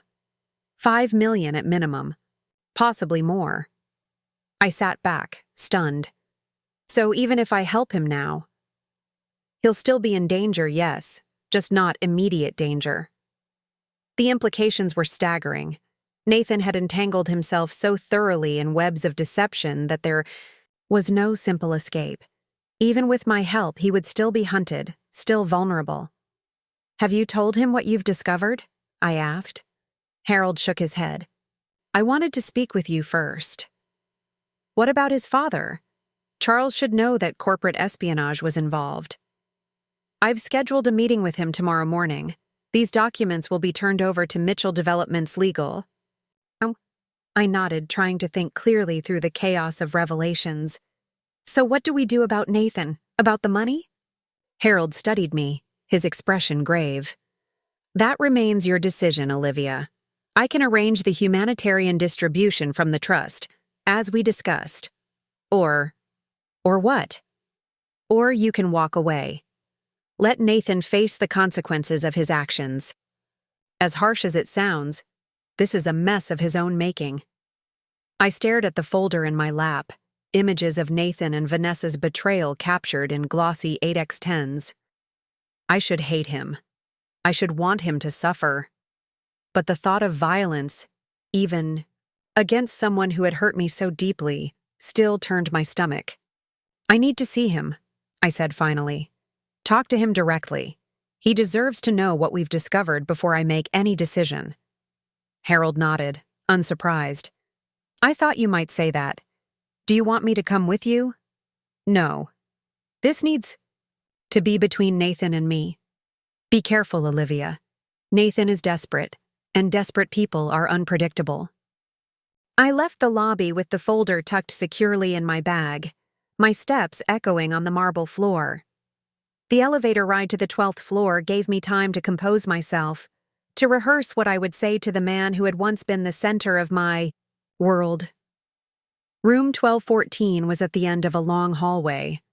I knocked firmly, prepared to wait, but the door opened almost immediately. Nathan stood there in wrinkled clothes, his eyes bloodshot and wary. Olivia, he said, surprise evident in his voice. I didn't expect to see you. We need to talk. I pushed past him into the suite, which was in disarray, room service trays cluttering the desk, clothes strewn across furniture, an open laptop surrounded by scattered papers. Please, come in, he said dryly, closing the door behind me. I turned to face him, taking in his disheveled appearance. The polished executive I'd married was nowhere to be seen in this rumpled, unshaven man. Harold confirmed your story, I said without preamble. About the debt. About the danger. Relief washed over his features. Then you'll help me? You'll release the funds? Not so fast. I withdrew the folder from my bag and tossed it onto the coffee table. You should take a look at these first. Nathan approached cautiously, as if the folder might bite. He opened it, his expression shifting from confusion to shock as he flipped through the photographs and documents. Where did you get these? He asked, his voice barely above a whisper. They were delivered to Harold's office today. Anonymous sender. Nathan sank onto the couch, still holding the incriminating evidence of his double life. This is... I can explain. Save it, I cut him off. I'm not interested in explanations or excuses. What I want to know is this. Did you know Vanessa was working for Westridge when you started your affair with her? He hesitated, then shook his head. Not at first. I discovered it about 3 months in. And instead of ending things, you decided to become a corporate spy yourself? Steal from your family's company? Betray your father? Your legacy? Nathan laughed bitterly. My legacy? Do you have any idea what it's like living in Charles Mitchell's shadow? Being the dutiful son, the perfect heir, never making a decision? That wasn't subject to his approval? So this was rebellion? Destroying your life to spite your father? It wasn't like that. Nathan ran a hand through his disheveled hair. When I found out about Vanessa's connection to Westridge, I was going to end it. But then she showed me what they were planning. developments that would directly compete with our projects, properties they were targeting that we had overlooked. I saw an opportunity to double-cross both companies and start your own. He nodded slowly. It was supposed to be brilliant. We would have inside information on both Mitchell Development and Westridge. We could anticipate their moves, outmaneuver them both. And the investors? The people who now want you dead? Nathan's confidence faltered. That was a miscalculation. We needed capital quickly to secure key properties.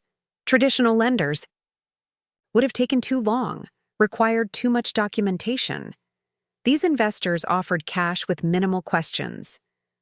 Did you know they were connected to your father's business? His head snapped up. What? No, that's impossible. I gestured to the folder. It's all there, Nathan. The shell companies, the connections. They knew exactly who you were and what you were planning. They weren't just lending you money.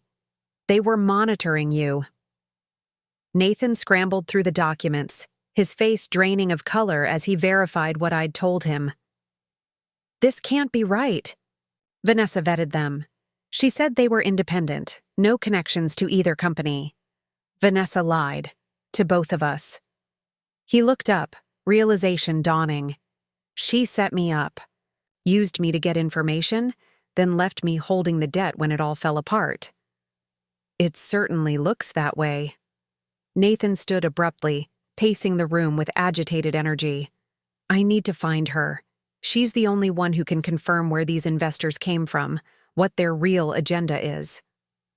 Vanessa is gone, Nathan. Disappeared completely. Cleared out her apartment, disconnected her phone. No, she wouldn't just... He stopped, the final piece clicking into place. She knew. She knew they would come after me when the deadline passed. That's why she left. I watched him struggle with this betrayal, seeing echoes of my own pain reflected in his expression. Despite everything, there was no satisfaction in witnessing his realization that he'd been used, manipulated. There's more, I said quietly. The $2 million you asked for? It's not enough to clear your debt. According to Harold's sources, you owe at least $5 million, possibly more. Nathan stared at me, stunned.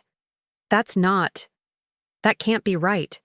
The original loan was $2 million, with interest. With the terms they're actually enforcing, not the ones you thought you agreed to, it's more than doubled. The $2 million would just buy you time. He sank back onto the couch, burying his face in his hands. I'm ruined, he whispered. Completely ruined. I stood by the window, looking out at the Seattle skyline as evening descended on the city. Lights twinkled in office buildings, ferries crossed the Sound. Life continued its normal rhythm while in this hotel room, a man's world collapsed. Entirely. Why did you do it, Nathan? I asked softly. Not just the affair or the business scheme, all of it. The lies, the other women Charles mentioned. We had a good life together. Was it really so unbearable? He looked up, his eyes hollow with defeat. It wasn't about you, Olivia. It was never about you. Then what was it about? Control. The word hung between us, simple yet loaded with meaning. My entire life has been predetermined. Where I would go to school, what career I would pursue, who I would. He stopped, catching himself. Who you would marry, I finished for him. Nathan sighed deeply. My father never explicitly told me to marry you, but he made it very clear that you were suitable, intelligent, cultured, the right background without being old money. The perfect addition to the Mitchell family. So our marriage was just another obligation? Another box checked on the Mitchell family agenda? At first, maybe. But Olivia, I did love you. In my way. Your way clearly included multiple affairs and emptying our joint account. He flinched. The affairs were, I don't know how to explain them. Moments of rebellion? Proof that I could make choices my father didn't approve of? They were never serious. Until Vanessa. Yes, until Vanessa. Nathan leaned back, staring at the ceiling. She was different, ambitious, calculating. She understood the pressure I was under, the frustration of always being someone's son rather than my own man. She recognized your vulnerabilities and exploited them perfectly, I observed. Yes. He laughed without humor. I thought I was finally taking control of my life, making my own decisions, charting my own course. Instead, I was being played like a puppet. By Vanessa, by the investors, maybe even by my father. Your father didn't know about any of this until recently. Maybe not the specifics, but he's always known I was restless, dissatisfied. Instead of addressing it, he just tightened his grip. Every time I suggested a new direction for the company, he shot it down. Every time I tried to step out of his shadow, he pulled me back in. I studied the broken man before me, neither the loving husband I had believed in, nor the calculating villain I had glimpsed yesterday. Just a deeply flawed human who had made catastrophic choices. What will you do now? I asked. Nathan shrugged, helplessly. What can I do? I have no money, no job, no home. The investors will come for me tomorrow night, and I have nothing to give them. You could go to the police. And tell them what? That I borrowed money from shady investors for an illegal corporate espionage scheme? I'd be trading a beating for a prison cell. He had a point. There was no clean way out of this mess, no solution that didn't involve significant pain and loss. I took a deep breath, the decision I'd been wrestling with finally crystallizing. I'll help you with the $2 million.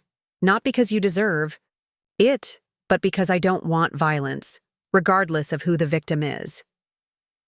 Nathan stared at me, disbelief and hope warring in his expression.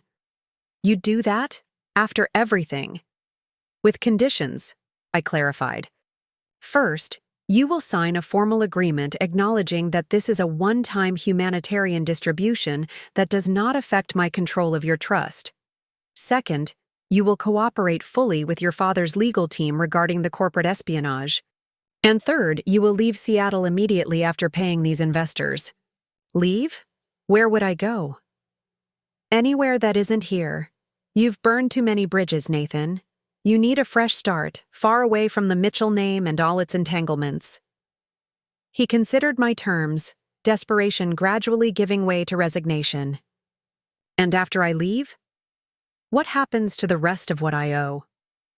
That's between you and these investors. I'm giving you a chance to walk away with your health intact. What you do with that chance is up to you. Nathan nodded slowly. I don't deserve your help. No, you don't, I agreed. But I'm not doing it for you. I'm doing it because it's the kind of person I want to be.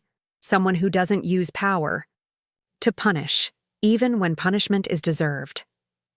A heavy silence fell between us, the weight of all that had happened, and all that was still to come, pressing down on both of us. I'll contact Harold tonight, I said, moving toward the door. He'll prepare the necessary paperwork. The funds should be available by tomorrow afternoon. Olivia, Nathan called as I reached for the handle. Thank you, and I'm sorry for everything. I paused, his apology washing over me like a wave that had lost its power to drown but could still leave me drenched. I know you are, Nathan, but sorry doesn't fix what's broken between us. It never could. The hallway outside his room felt cooler, cleaner somehow. I took a deep breath, the scent of high-end hotel soap and fresh linens replacing the stale air of Nathan's suite. My phone buzzed with a text from Rebecca. Heard you're at the Fairmont. Need to talk. Lobby bar? I found her at a quiet corner table, nursing a glass of red wine. Her expression brightened when she saw me, then dimmed as she registered my solemn mood. That bad? She asked as I slid into the seat across from her. Worse, I said, signaling the waiter for a drink of my own. Rebecca reached across the table, squeezing my hand. Dad told me about the trust fund, about you helping Nathan with the money. You don't approve? It doesn't matter what I think. It's your decision. She studied me carefully. But I am curious why you'd help him after everything he's done. I considered the question as the waiter placed a glass of Sauvignon Blanc before me. It's complicated. Part of me thinks he deserves whatever comes his way. But another part, the part that still remembers who I am beyond this marriage, doesn't want violence, regardless of who the victim might be. Rebecca nodded slowly. That's why I've always liked you, Olivia. Your moral compass stays true, even when the storms are raging. I smiled wryly. I'm not sure about that, but I am trying to make decisions I can live with afterward. So, what happens next? After you give Nathan the money, he leaves Seattle, starts over somewhere new. And I paused, the future stretching before me like an unmarked trail. I rebuild my life here. Including the development company? Dad mentioned you might be starting one. I sipped my wine, considering the question. Maybe. I have ideas, visions for projects that would be different from what Mitchell Development typically pursues. More community-focused, sustainable. Sounds perfect for Seattle. Rebecca's eyes lit up. Have you thought about environmentally innovative housing? Because I know some researchers at the university who are doing amazing work with new building materials, energy systems. For the next hour, we talked about possibilities, architectural concepts, innovative approaches to urban development, potential sites for pilot projects. For the first time in days, I felt genuine excitement, a spark of creativity untethered from the shadows of betrayal and deception. You know, Rebecca said as we finished our drinks, you're going to be incredible at this. You always had a vision that was wider, more inclusive than the traditional Mitchell approach. I'm not sure your father would agree. Actually, he does. Rebecca smiled at my surprise. He told me he's been watching you for years, how you interact with community leaders at events, how you research neighborhoods before the company invests, how you question the environmental impact of projects. He sees something in you that Nathan never had. What's that? A genuine connection to people beyond their net worth. Rebecca signaled for the check. That's why he wants to meet with you next week. Not just about the corporate espionage situation, but about a potential collaboration. Collaboration? Between Mitchell Development and whatever company I might start? Exactly. Dad's thinking long-term, about legacy. Nathan was supposed to be the future of Mitchell Development. But that's obviously not happening now, so he's exploring other options. The implications were startling. Charles Mitchell, legendary for his tight control of the family business, was considering bringing in an outsider, his disgraced son's soon-to-be ex-wife, no less. Why would he trust me after everything that's happened? I asked.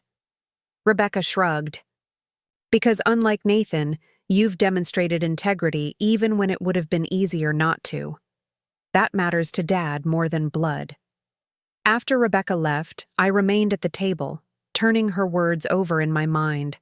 A potential collaboration with Mitchell Development would change everything, providing instant legitimacy, access to resources, connections that would normally take years to build.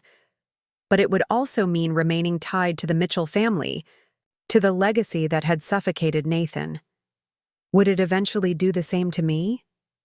My phone buzzed with a text from Harold. Papers ready for your signature. Meeting set with bank tomorrow at 11 a.m. The machinery was in motion.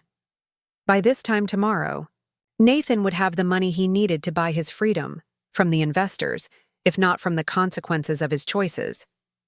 And I would be moving forward into a future that looked nothing like the one I had imagined when I married him 8 years ago. I paid the bill and headed to my room, exhaustion finally catching up with me. Tomorrow would bring its own challenges, its own decisions. But tonight, for the first time in what felt like forever, I would sleep knowing that I had acted according to my own values, not in reaction to someone else's betrayal. As I drifted off, I realized that in the midst of losing a husband, I had found something far more valuable, myself. The next morning dawned clear and crisp, a rarity in Seattle's typically overcast autumn.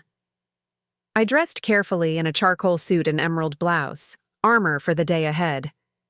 Harold met me in the hotel lobby at precisely 10:30, his briefcase containing all the necessary documentation. "Are you certain about this?" he asked as we walked to his car. "It's not too late to reconsider." "I'm certain," I said. "Not about whether Nathan deserves help. He doesn't. But about what kind of person I want to be." Harold nodded approvingly. Compassion when it's difficult is the true test of character. The meeting at Seattle Trust Bank was clinical and efficient. I signed where indicated, initialed amendments, and authorized the transfer. By 11:45, it was done. $2 million moved from Nathan's trust fund to an escrow account that would release the funds once certain conditions were met. "The money will be available to Nathan by 3 p.m., Harold confirmed as we left the bank. "I've arranged for a secure transfer protocol that will satisfy the investor's requirements while creating a paper trail for our purposes." "And the agreement about him leaving Seattle?" "Included in the documentation he signed yesterday. He has 48 hours after the payment to depart, or he'll be in breach of contract, which would trigger significant penalties." "Do you think he'll honor it?" Harold's expression was grim. "After what we've discovered about these investors, I don't think he has much choice. Staying in Seattle would be signing his own death warrant, regardless of the partial payment." We parted ways outside the bank, Harold heading to his meeting with Charles Mitchell, and I to the gallery. Maya had called during the bank meeting, something about a potential major collector interested in our newest installation. I was halfway to Pioneer Square when my phone rang, an unknown number. "Hello? Mrs. Mitchell?" The voice was male, unfamiliar, with a slight accent I couldn't place. "My name is Jonathan Mercer. I represent certain financial interests in the Seattle area." My blood ran cold. One of Nathan's investors calling me directly. "How did you get this number?" I asked, trying to keep my voice steady. "We have mutual connections." His tone was smooth, professional, not at all what I had expected from the kind of people Nathan had described. "I'm calling to express appreciation for your intervention in a delicate situation." "I don't know what you're talking about." He chuckled softly. "Of course. Let me speak plainly, Mrs. Mitchell. Your husband made some unfortunate choices. Those choices had consequences, financial and potentially physical. Your decision to facilitate payment has altered the trajectory of those consequences." I gripped the steering wheel tightly. "Are you threatening me?" "Quite the opposite. I'm assuring you that our business with Nathan is concluded, provided he honors our revised agreement. Your involvement is noted and appreciated." "I'm not involved in my husband's business dealings." "Perhaps not intentionally, but you've demonstrated both resources and judgment that our organization values. Should you ever require assistance with your own ventures, particularly in real estate development, we would be interested in discussing mutually beneficial arrangements." The implication was clear. They knew about my plans, about the trust fund, about everything. The surveillance hadn't just been on Nathan and Vanessa, it had extended to me as well. "I prefer to keep my business dealings transparent," I said, carefully. "As do we, Mrs. Mitchell. Despite what your husband may have told you, our organization operates within legal parameters. We simply move more efficiently than traditional financial institutions." There was a pause. "The offer stands. Should you reconsider? Good day." The line went dead, leaving me shaken. I pulled into a parking lot, needing a moment to collect myself. These people, whoever they were, had been watching all of us, playing a game with rules I didn't understand. As I sat there, my phone buzzed with a text from Nathan. Money received. Thank you. Leaving tomorrow morning for Boston. Goodbye, Olivia. Boston. About as far from Seattle as he could get while remaining in the continental United States. A city where the Mitchell name might open some doors but wouldn't define him. Completely. A chance to start over. I didn't respond. There was nothing left to say between us. Instead, I drove to the gallery, walking through the renovated warehouse space that had been my sanctuary for years. Maya greeted me with excitement, eager to introduce me to the collector who had expressed interest in acquiring several pieces from our new exhibition. He's specifically interested in your curation philosophy, she said as she led me to my office. Says he admires your eye for emerging talent and social commentary.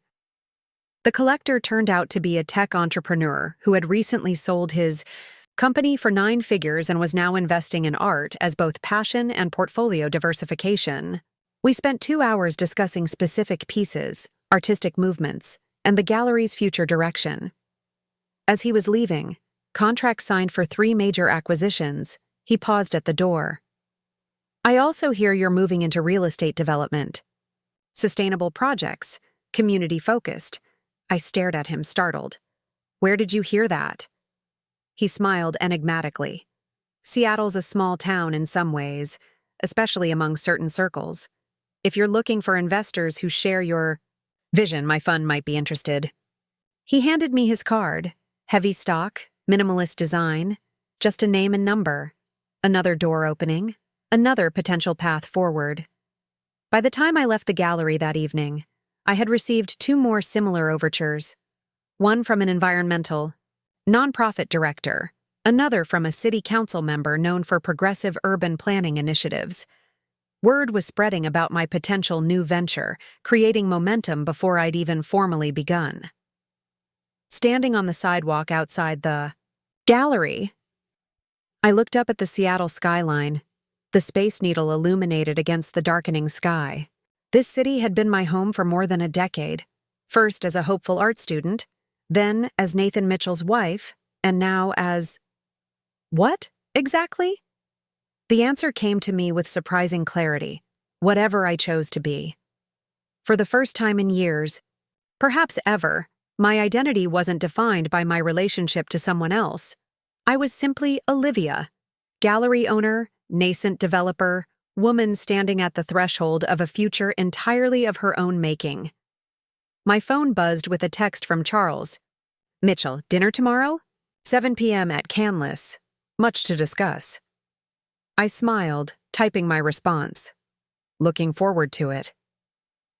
As I walked to my car, a weight seemed to lift from my shoulders. Nathan's collapse was complete. His marriage, career, reputation, all in ruins of his own making.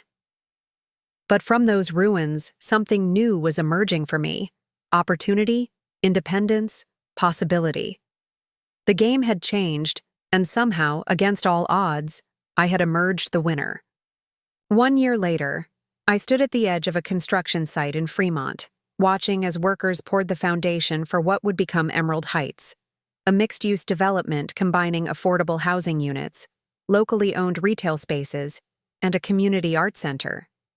The morning sun glinted off the Space Needle in the distance, and the scent of fresh coffee drifted from the nearby cafes. This project, my first as CEO of Cornerstone Development, represented everything I had envisioned when I embarked on this unexpected journey. Ms. Mitchell! The site manager waved from across the lot, clipboard in hand. The structural engineers just arrived. They're waiting in the trailer.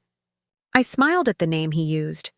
I'd kept Mitchell professionally, despite the divorce being finalized 6 months ago. In Seattle business circles, the name still opened doors, still commanded respect. It was an advantage I'd decided to leverage, rather than discard. I'll be right there, Tom, I called back, taking one more moment to absorb the scene before me. A year ago, I couldn't have imagined standing here. A year ago, I was Olivia Mitchell, gallery owner and dutiful wife, whose husband had just emptied their savings account and whose world was collapsing in real time. Now I was Olivia Mitchell, developer and entrepreneur, whose vision for sustainable, urban renewal was taking physical form in steel and concrete. The transformation hadn't been easy or straightforward. There had been moments of doubt, of fear, of wondering if I was in over my head. But with each challenge overcome, each milestone reached, my confidence had grown along with my company. The meeting with the structural engineers went smoothly, minor adjustments to accommodate Seattle's seismic requirements, nothing that would significantly impact the timeline or budget. Afterward, I checked my watch and realized I needed to hurry if I was going to make my lunch appointment. Canlis Restaurant had become something of a tradition for these monthly meetings, neutral territory with excellent food and discreet service. Charles Mitchell was already at our usual table when I arrived, immaculately dressed as always, studying a portfolio of documents. "Olivia," he said, standing as I approached, "right on time." Traffic was on my side today. I settled into my chair, accepting the glass of sparkling water the server immediately provided. "How's Martha?" "Thriving. She's in New York this week, visiting Rebecca." Charles closed his portfolio. "And how's Emerald Heights progressing?" "Foundation work started this morning. We're on schedule to complete the first phase by next spring." Charles nodded approvingly. "And the community response?" "Overwhelmingly positive. The neighborhood council voted unanimously to support the project last week. They particularly like the art center component." Our conversation continued easily as we ordered and ate, discussing developments in the Seattle real estate market, potential opportunities, challenges on the horizon. What had initially been awkward meetings between ex-father-in-law and former daughter-in-law had evolved into a comfortable business relationship. The arrangement we'd struck was unconventional but effective. Cornerstone Development remained independent, with me as majority owner and CEO, while Mitchell Development Group held a 20% stake as a silent partner. We shared resources, expertise, and market intelligence without competing directly. My focus on community-oriented sustainable projects complemented rather than challenged Mitchell's luxury commercial developments. "I've been reviewing the quarterly reports," Charles said as we finished our main course. "Cornerstone is outperforming, projections by 17%.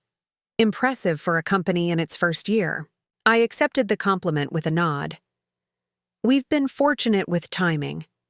The city's new affordable housing initiatives aligned perfectly with our first two projects." "Fortune favors the prepared," Charles replied. "You anticipated those initiatives months before they were announced." It was true. I'd spent weeks researching city council agendas, attending public forums, meeting with community advocates to understand which way the political winds were blowing. The result had been projects perfectly positioned to benefit from new zoning, incentives, and tax breaks. "I have something for you," Charles said, reaching into his portfolio. He withdrew a newspaper clipping and slid it across the table. The headline read, "Former Seattle executive launches tech startup in Boston." Below was a photo of Nathan, thinner than I remembered, standing beside a smiling woman I didn't recognize in front of a modest office building. "Thought you might be interested," Charles said, watching my reaction carefully. I scanned the article. Quickly. Nathan had founded a software company developing applications for the real estate industry. Initial funding had come from East Coast investors. The company employed 15 people and had just secured its first major client. "Good for him," I said, handing the clipping back. "Seems he's landed on his feet." "Apparently so." Charles tucked the article away. "I had our people check into it discreetly. The company is legitimate, small but growing. No signs of his former associations." The unspoken question hung between us. Did I regret helping Nathan escape the consequences of his actions? Did I wonder whether he deserved this second chance? "I'm glad," I said simply. Not for Nathan specifically, but because it suggests people can change, can rebuild after making terrible mistakes. Charles studied me, his expression softening slightly. You're an extraordinary woman, Olivia.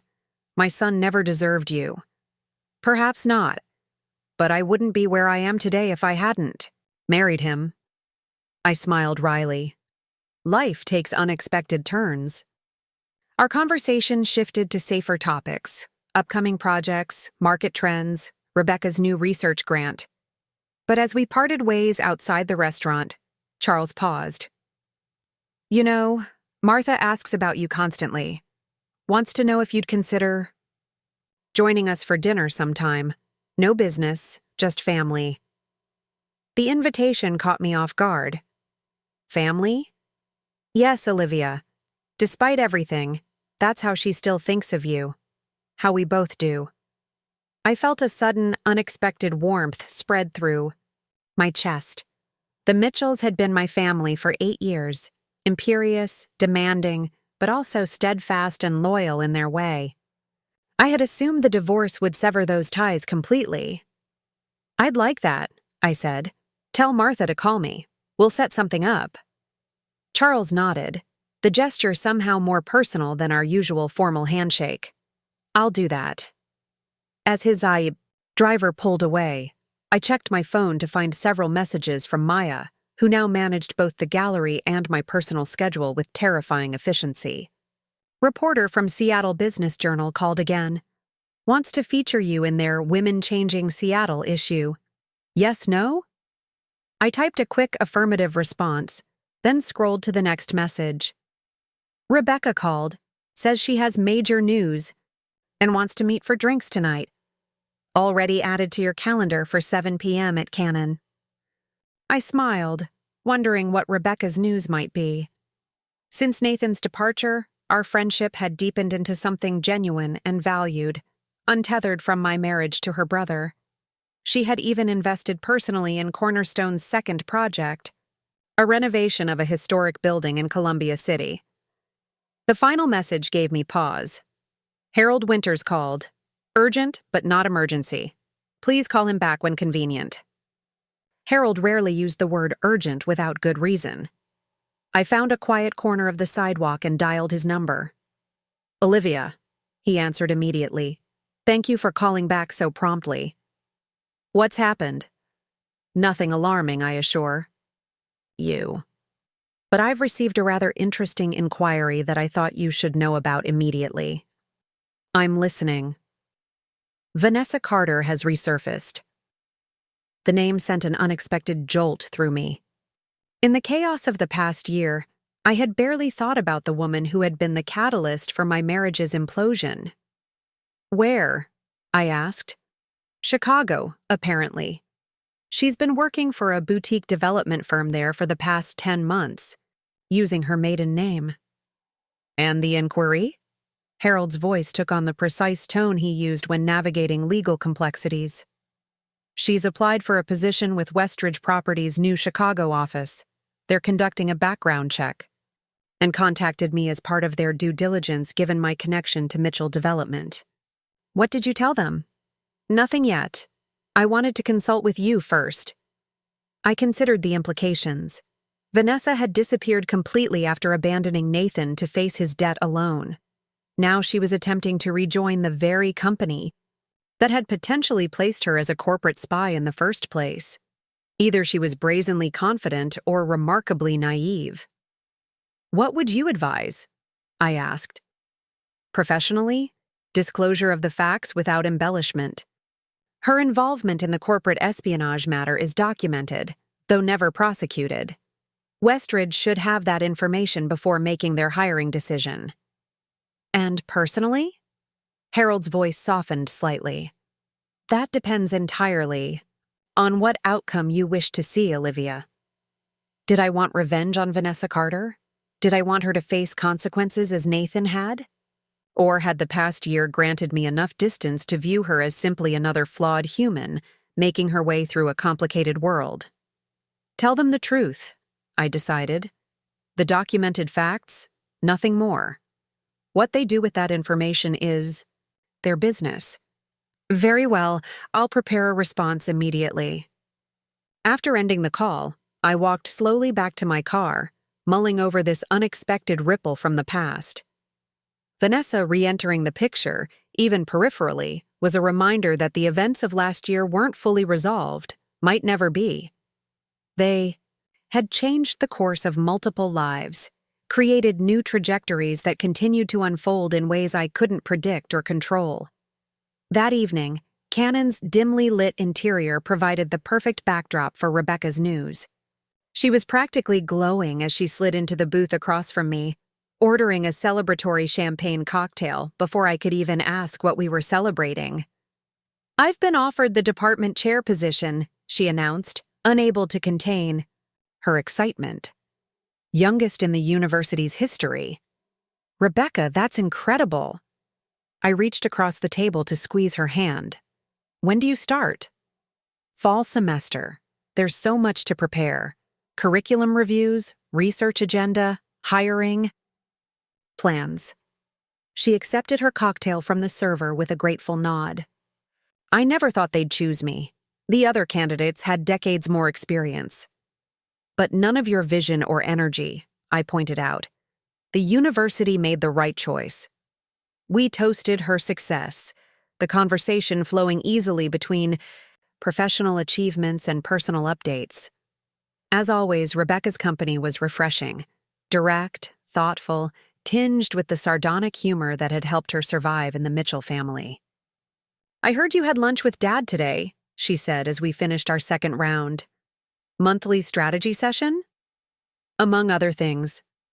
I hesitated, then added, "He showed me an article about Nathan, his new company in Boston." Rebecca nodded, unsurprised. "Mom mentioned it last week. She keeps tabs on him through some Boston friends, though he rarely calls home himself." "How do you feel about his apparent success, after everything that happened?" She considered the question seriously, tracing the rim of her glass with one finger. "Conflicted. Part of me thinks he got off too easily. No criminal charges, no public disgrace, just a quiet exit and a fresh start 3,000 miles away. But another part," she sighed, "he's still my brother. I grew up idolizing him, you know, before he became Dad's corporate clone." "I didn't know that." "Oh, yes. When I was 8 and he was 16, Nathan was my hero. He taught me to sail, to rock climb, to stand up to bullies at school." A wistful smile crossed her face. "Sometimes I wonder if that person still exists somewhere inside the man who hurt you, who betrayed our family." Her vulnerability touched me. In focusing on my own pain, I had sometimes forgotten that others had lost Nathan too. The son, the brother, the person they had loved before ambition and resentment warped him. "I think people are more complex than simply good or bad," I said, carefully. "Nathan made terrible choices, hurt people who trusted him. But that doesn't erase the brother who taught you to sail, or the husband who held my hand through my father's funeral." Rebecca studied me with surprise. "You're remarkably compassionate toward someone who emptied your joint account and left you for another woman. Time and distance provide perspective, and building something new from the ashes of what was destroyed has been healing." "Speaking of building something new," Rebecca said, her expression brightening, "have you seen the brownfield site in Ballard? The one the city just rezoned?" The conversation shifted back to development opportunities, architectural innovations, the changing face of Seattle neighborhoods. By the time we parted ways, the unexpected glimpses into the past, Nathan's article, Vanessa's reappearance, had receded, replaced by plans and possibilities for the future. The next morning dawned, clear and warm, a perfect Seattle summer day. Instead of heading directly to the office, I drove to Discovery Park, following trails that wound through forest and meadow to the bluffs overlooking Puget Sound. It had become something of a ritual on the anniversary of that fateful bank notification, a quiet moment of reflection before diving back into the demands of my now busy life. Finding a secluded bench with a panoramic view, I sat and watched ferries crawl across the water, tiny against the vastness of the sound. Mountains rose in the distance, their peaks still snow-capped even in July. The beauty of this place still took my breath away, even after years of calling it home. My phone vibrated with an email notification from Harold. The response to Westridge Properties regarding Vanessa had been sent, professional and factual. Another vibration brought a message from Maya about a potential investor wanting to tour the Emerald Heights site. A third alert was from Charles, confirming dinner with him and Martha next week. Each notification represented a strand in the new web of connections I had built since my marriage ended. Professional relationships, friendships, mentorships that formed the foundation of my reinvented life. None were perfect or without complexity, but together they created a network of support and purpose that was entirely my own. I thought about Nathan, starting over in Boston with his new company and apparently new relationship. I thought about Vanessa seeking to rebuild her career in Chicago. I even thought about those mysterious investors, whose threatening presence had faded after Nathan's departure, but whose offer of assistance still occasionally echoed in my memory during quiet moments. We were all moving forward, carrying the lessons and scars of what had happened, each finding our own path to whatever came next. There was a certain symmetry to it, a balance that felt, if not just, then at least complete. As I stood to leave, a young couple passed by on the trail, hands intertwined, laughing at some private joke. They reminded me of Nathan and me in the early days, hopeful, connected, unaware of the challenges ahead. For a moment, I felt a twinge of something like nostalgia, not for Nathan specifically, but for the simple certainty of that time, the unquestioning belief in shared futures and promises kept. But as I walked back to my car, I realized I wouldn't trade my current clarity, hard-won through pain and betrayal, for that naive certainty. The woman I had become in the aftermath of loss was stronger, wiser, more authentically herself than the woman who had once built her life around being Nathan Mitchell's wife. The gallery was busy when I arrived, a summer exhibition of emerging Pacific Northwest artists drawing crowds of tourists and locals alike. Maya intercepted me at the GI door, tablet in hand, already briefing me on the day's schedule. The investor can meet at the construction site at 2. The Seattle Times wants to interview you about the affordable housing component of Emerald Heights. I scheduled that for tomorrow morning. And Harold called again. Said it's not urgent this time, just a follow-up when you have a moment. I nodded, absorbing the information as we walked through the gallery. Any word from the city planning office about the permit for the Columbia City project? Nothing yet. I'll follow up this afternoon. As Maya continued her efficient rundown, I paused to observe a young woman studying one of our featured sculptures, a twisted metal form emerging from reclaimed wood that symbolized renewal and transformation. She seemed completely absorbed, circling the piece slowly, considering it from different angles. It's about resilience, I said, moving to stand beside her. Finding new form after destruction. She glanced at me, surprised. That's exactly what I was thinking. The metal shouldn't work with the wood, but somehow it does, like they're stronger together because of what they've been through. I smiled, struck by her intuitive understanding. The artist lost her studio in a fire last year. This was her first piece after rebuilding. That explains the raw energy. The woman extended her hand. I'm Elena. I just moved to Seattle for graduate school in urban planning. Olivia Mitchell. This is my gallery. Recognition flickered in her eyes. Mitchell? Are you connected? To Cornerstone Development? I just read about your Emerald Heights project in my sustainable design seminar. I'm the founder and CEO, I confirmed, amused by her sudden excitement. That's amazing. Your integration of affordable housing with community spaces is exactly the kind of development model I want to study. As we continued talking, Maya hovered nearby, silently reminding me of my packed schedule. But something about Elena's enthusiasm, her genuine passion for the principles that drove my work, made me reluctant to end the conversation. "Would you be interested in seeing Emerald Heights in person?" I asked impulsively. "I'm heading to the site this afternoon for a meeting." "You'd be welcome to join." Her face lit up. "Seriously? That would be incredible." "Meet me back here at 1:30. I handed her my business card. "And bring questions. I love talking with people who share the vision." As Elena left, clutching my card like a precious artifact, Maya raised an eyebrow. "Adopting strays now?" I laughed. "Investing in the future. Students become professionals. Professionals become collaborators." Always thinking 3 steps ahead. Maya's tone was approving despite her teasing. That's why Cornerstone is thriving while the Nathans of the world scramble to rebuild. Her casual reference to my ex-husband caught me off guard, but I found it didn't sting the way it once might have. Nathan had become simply another character in the story of my life, significant but no longer central, a catalyst for change rather than the change itself. The rest of the morning passed in a blur of gallery business, calls with contractors, and preparations for the investor meeting. By the time Elena returned, her excitement barely contained as she brandished a notebook full of questions, I felt the familiar surge of energy that had carried me through the past year.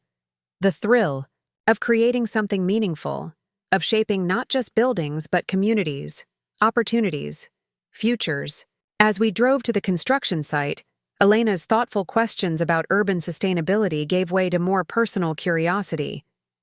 "How did you move from running an art gallery to founding a development company? They seem so different."